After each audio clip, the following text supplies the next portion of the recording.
जो बच्चा बुद्धि से विकलांग हो, विद्या में कमजोर हो, परीक्षा हॉल में पेपर देते समय भूल जाता हो,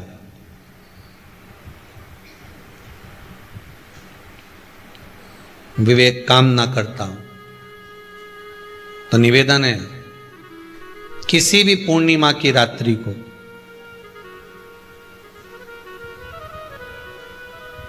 बारह बजे गाय के, गौ माता देसी गाय के जो 4 थन होते हैं, उन 4 थन में से जो आगे के थन होते हैं, 2 पीछे की ओर होते हैं, 2 आगे की ओर होते हैं, तो जो आगे के 2 थन है उस थन का दूध निकलवा लिया जाए और उस दूध का कोई भी मीठा पदार्थ बनाओ तो ठीक है, ना बनाओ तो उसी दूध में शक्कर मिलाकर पूर्णिमा की रात्रि को जो विवेक से कमजोर हो, बुद्धि से कमजोर हो, या याद करा हुआ सब भूल जाते हो, या आपके लिए भी है कोई चीज रखते हो भूल जाते हो, विवेक याद नहीं रहता, बुद्धि में इतना प्रबल बल नहीं आ पाता, याददाश्त कमजोर होती चली जा रही, तो किसी भी पूर्णिमा की रात्रि को 12 बजे गाय के आगे के 2 थन का दूध, उसमें कोई पदार्थ शक्कर गुड़ कुछ भी मिलाकर भगवान के चंद्रदेव की साक्षी में उसको पिला दिया जाए।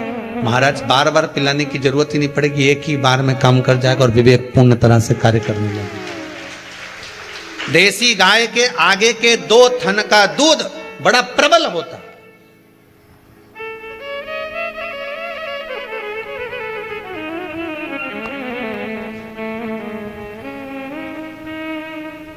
पूर्णिमा की रात्रि को 12 बजे उसका प्रयोग किया जाए। आप उस दूध को निकाल लो शाम के समय, रात्रि के समय ग्वाले से कहकर जिसके यहां पर देसी गाय हो वहां निकलवा कर उसको रखा जाए, उसका पान करा जाए। महाराज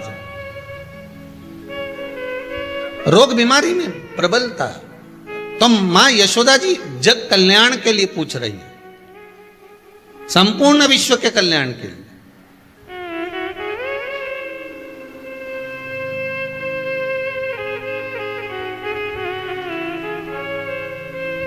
अरे कितना सुंदर संवाद है। स्कंद पुराण में समुद्र मंथन की तिथि, नक्षत्र, घड़ी, पल सब कुछ लिखा हुआ है कि समुद्र मंथन के लिए देवताओं ने इंतजार करा था। कब? जब चंद्र का प्रभाव पूर्ण हो। जब चंद्र का प्रभाव पूर्ण होगा तब जो मंथन होगा, उस मंथन का जो सुख होगा वो जीवन को आनंद दे जाएगा। हो सकेगा तो कल की कथा में मंथन के लिए जो समय स्कंद पुराण में कहा गया कि ये समय में चंद्र प्रबल होगा, उस चंद्र की प्रबलता में मंथन का कार्य प्रारंभ करा जाए। देवता और राक्षस मिलकर मंथन करें। कल की कथा में वो पल, वो समय भी बताएंगे कि स्कंद पुराण में ये जगह पर ये चीज लिखी है। क्यों इंतजार कर रहे हैं कि चंद्र प्रबल हो तब हो? क्यों भीष्म पितामह इंतजार करते हैं कि सूर्य उत्तरायण हो तब जाऊं?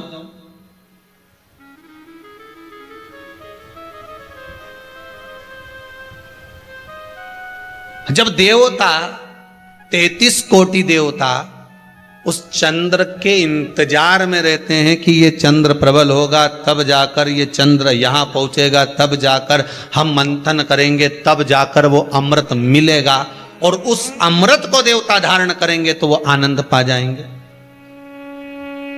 तो हम क्यों शरद पूर्णिमा छोड़ें? हम क्यों एक एक पूर्णिमा छोड़ें? एक एक पूर्णिमा के महत्व को जानिए। कोई पूर्णिमा साधारण नहीं है, कोई प्रदोष साधारण नहीं है, कोई शिवरात्रि साधारण नहीं है। 12 महीने शिवरात्रि पड़ती है, 12 महीने में प्रदोष पड़ते हैं, पर 12 महीने पड़ते हैं। हम उसका महत्व ही नहीं जान पाते।